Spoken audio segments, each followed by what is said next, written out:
Война. День 198. Ситуация на фронтах.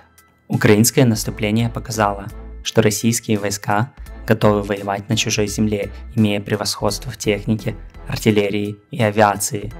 Но как только это превосходство исчезает, россияне не готовы терпеть бомбежки, как это делали украинские войска на протяжении полугода. Они массово начинают бежать или сдаваться в плен. Как результат, после прорыва первой линии обороны ЗСУ продвигаются на 30 км в день, не встречая особого сопротивления. Российское командование отчаянно перебрасывает войска, дабы остановить украинское продвижение. Восток. Продолжается украинское наступление в Харьковской области. Сейчас известно, что в первый день украинские войска освободили Волхов-Яр, а к концу дня и Шевченково. Подтверждение по этому поселку пришло аж на следующие сутки, когда украинские войска были далеко впереди, в направлении Купянска. Сегодня сообщается, что бои идут на подступах к городу, и ЗСУ уже в Грушевке. Россияне намерены удержать Купянск и бросают туда все возможные силы.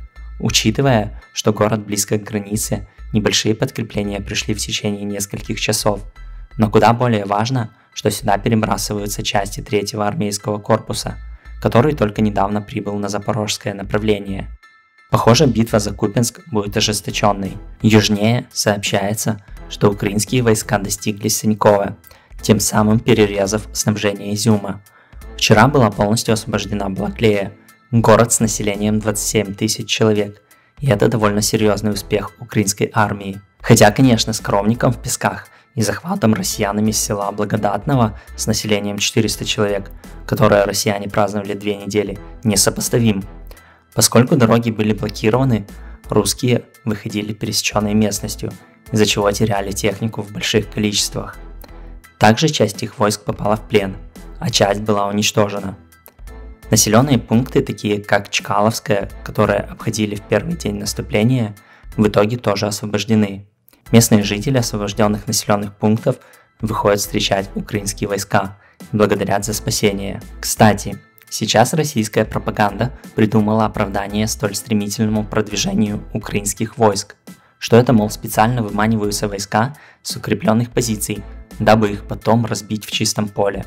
Вот только непонятно, если это такой план, зачем же при выманивании Россия теряет столько войск и техники, в том числе и довольно дорогой, как 2 С-19 МСТА-С, которая должна была быть далеко от линии фронта. Часть техники просто тонет в болоте.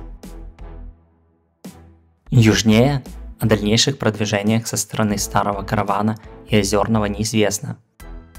В районе Бахмута россияне уже которую неделю празднуют захват Кадемы, хотя при этом показали кадры с окраин города.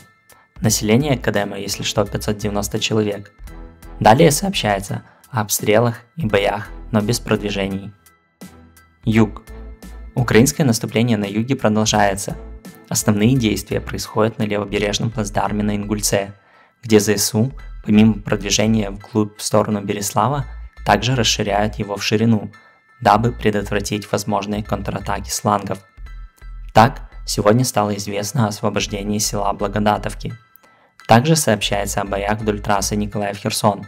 По некоторым данным, ЗСУ там удалось продвинуться, а российские войска отошли ближе к Херсону, но у них там хорошо выстроена оборона, поэтому ожидать стремительных продвижений не стоит. Спасибо за просмотр, не забывайте лайки, комментарии, подписку и колокольчик. Комментарии, кстати, желательно адекватные.